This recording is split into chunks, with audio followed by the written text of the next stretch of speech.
Let's welcome former federal prosecutor Jim Trusty. Okay, the Washington Times reporting that the Biden team is now basically being accused of neutralizing probes into Hunter Biden.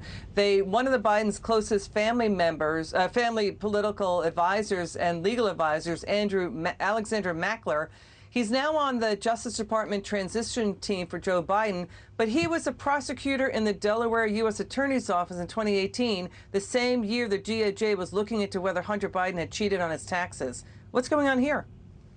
Yeah, hard to know at this point, Liz. I mean, there's a lot to find out, but apparently the Washington Times has full access to a copy of the hard drive from Hunter's laptop, and they're able to pull a number of emails between Mr. Mackler and Hunter while Mr. Mackler was employed at the U.S. Attorney's Office. Now, he denies knowing that there was an investigation into Hunter during that year, and for the moment, I think we have to accept that. The hope is, from my perspective as a former prosecutor, is that that office, when they opened a case, the first thing they did was wall off Mr. Mackler and looked at it and said, look, this guy's a longtime friend of the Biden family, employee of the Biden family. He's the last guy that should be in the mix for knowing anything about this case against Hunter.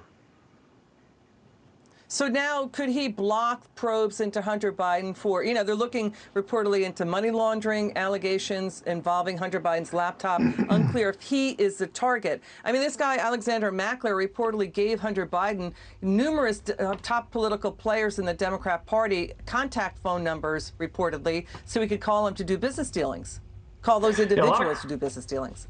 Sorry, a lot of question marks there, right? I mean, he's a federal employee at the time. There's some real Hatch Act implications for doing that. But look, the bottom line is he's probably not affirmatively in a position to wipe out any investigation that the Delaware U.S. Attorney's Office has going. That doesn't mean there's not a lot to be very concerned about. I mean, all of the candidates for the next Attorney General's position are probably saying, make this thing go away. The last thing they want to have is Hunter Biden's investigation under their stewardship. So you got a U.S. Attorney's Office that's had an open case, that's being very quiet, that's being talked to by Hunter Biden's attorneys. You know that at this point. So I think there's still a possibility here over the next 3 or 4 weeks that the situation changes dramatically, either with an indictment or with what I've called a soft plea, some sort of resolution that makes the case go away and kind of ends the questions that could be pursued when it comes to foreign interest.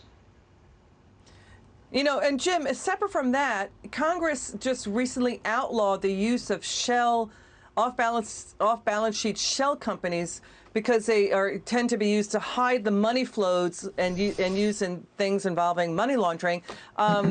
Here's what's going on. Hunter Biden and the Biden family members have been accused of doing just that, using shell companies to hide the money flows, millions of dollars coming out of Russia, Ukraine, Kazakhstan, China. So it's really striking that Congress just put a stop to shell companies. What do you say?